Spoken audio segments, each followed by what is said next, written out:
गोवा, समंदर, संगीत और आज़ादी का नाम। लेकिन इसी गोवा की एक पहाड़ी पर एक ऐसी जगह है जहां हवा भी धीरे चलती है।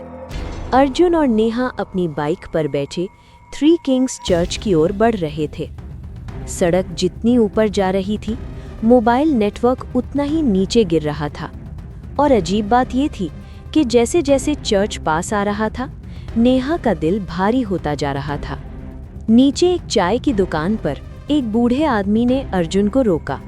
उसने सिर्फ इतना कहा, सूरज ढलने के बाद मत जाना।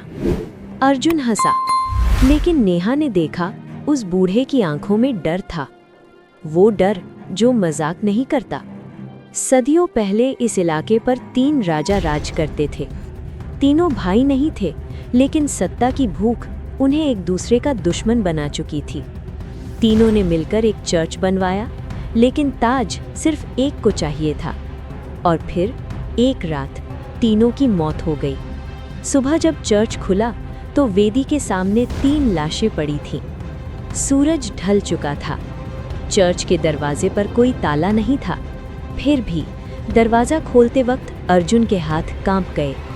जैसे ही दोनों अंदर गए, हवा बंद हो गई और चर्च की दीवारों ने आवाज़ें रोक लीं।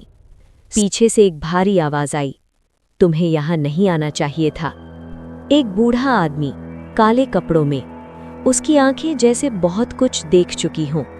उसने कहा, ये चर्च नहीं है, ये फैसला करने की जगह है। केयरटेकर ने सच बताया। 3 राजाओं को एक पादरी ने मारा था, क्योंकि अगर राजा मरते तो चर्च की सत्ता उसके हाथ में आ जाती।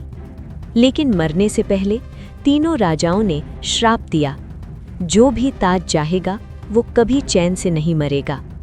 नेहा अचानक जमीन पर गिर पड़ी।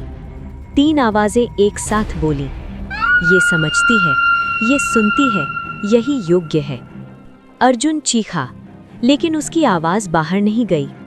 अर्जुन को समझ आ गया, केयरटेकर, वो पादरी खुद मरने के बाद भी श्राप से बंधा हुआ था। वो हर साल एक आत्मा सौंपता था ताकि खुद बचा रहे। सुबह चर्च के बाहर सिर्फ अर्जुन था। नेहा अब चर्च का हिस्सा थी।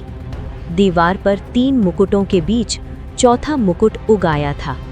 और आज भी अगर आप रात में 3 किंग्स चर्च जाएं, तो 4 आवाज़ें सुनाई देती हैं, 3 राजाओं की और एक रानी की।